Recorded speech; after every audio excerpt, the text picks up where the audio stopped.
L'Europe en question avec le créant Europe Direct et Nicolas Beaumelin qui nous a rejoint aujourd'hui. Bonjour Nicolas. Bonjour. L'Europe, ça sent les vacances quand même, hein. Eh ben oui. Après un début d'année très européen avec les élections en plus, c'est l'heure des vacances. Et au fait, quelle est la première destination touristique au monde? Est-ce que ce serait l'Europe, Nicolas? Eh bien oui, bien vu, c'est l'Europe, D'accord. la première destination touristique au monde. Eh ben pourquoi? Vous le savez, hein, grâce à son histoire riche, à la variété de ses paysages et de ses cultures, l'Europe attire évidemment.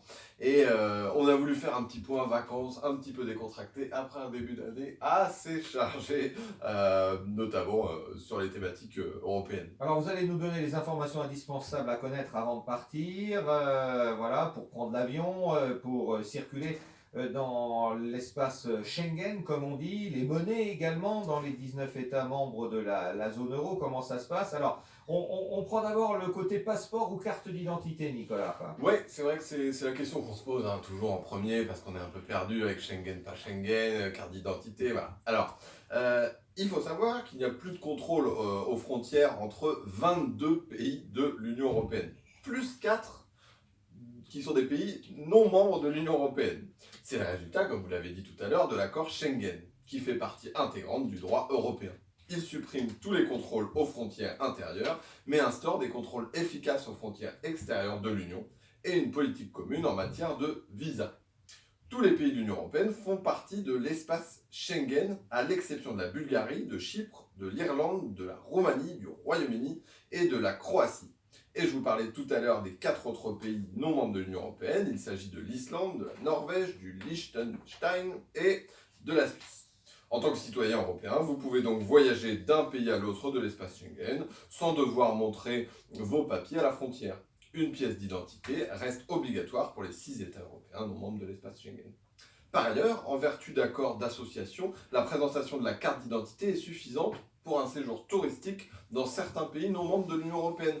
La Turquie par exemple, ou le Maroc. Néanmoins, c'est vrai qu'il faut rester vigilant, parce qu'avec le contexte actuel, avec la série d'attentats et la sécurité qui est renforcée dans différents pays, dont la France, il peut y avoir certains changements et certaines règles en matière de documents d'identité admis à l'entrée d'un autre État peuvent évoluer. Donc voilà, on vous recommande bien évidemment de vous renseigner sur les conditions générales de transport des compagnies notamment aériennes, ferroviaires ou maritimes. Alors, ça, c'est justement ce type de transport, mais quand on veut prendre tout simplement sa voiture et circuler dans l'Union européenne, contrainte, pas contrainte, qu'est-ce qu'on doit avoir, hein? Alors déjà, première chose, le conducteur peut voyager avec son permis de conduire français dans tout l'espace économique européen. Désolé, ça fait beaucoup de choses. Voilà. Alors le c'est quoi? Ça comprend l'ensemble des 28 États membres de l'Union européenne, plus l'Islande, la Norvège et le Liechtenstein. La durée de validité du permis de conduire ne doit évidemment pas être expirée. Bien sûr. Pour améliorer les conditions de circulation dans l'Union européenne et harmoniser les standards, un permis de conduire européen a été mis en circulation. Son instauration sera donc progressive et depuis 2012, les permis anciens ont définitivement cessé d'être délivrés. Les détenteurs des vieux documents auront jusqu'en 2032 pour changer leur permis de conduire. Dans tous les États membres, la ceinture de sécurité est obligatoire à bord des véhicules, des autocars et des minibus. Les sièges pour enfants doivent être utilisés pour des enfants voyageant en voiture et en camion et si possible aussi dans tout véhicule. Et puis petite chose qu'on rajoute, vous savez qu'il y a certains pays dans l'Union européenne où il faut conduire à gauche. Ouais, alors ça, c'est justement, j'allais vous demander. Donc l'Angleterre, je sais, mais j'avoue qu'il y en a d'autres et là, je les capte pas forcément. Là. Je vous avoue, j'ai dû faire ma petite recherche Ah, aussi. d'accord, aussi, très bien. On a donc le Royaume-Uni, mais aussi Chypre, l'Irlande et Malte.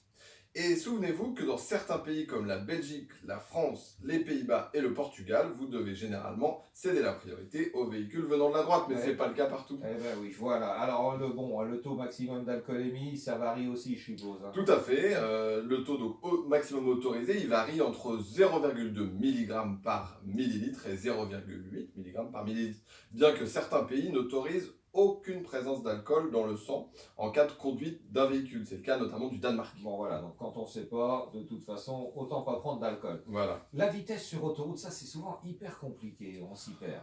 Tout à fait. Alors on a quand même un même ordre, c'est-à-dire qu'en général la vitesse sur autoroute est limitée à 110, 120 ou 130 km par heure. Et à 50 ou parfois 60 km/h par heure en agglomération. Restez attentifs évidemment à la signalisation pour connaître les limitations exactes et s'il y a lieu les conditions particulières en vigueur.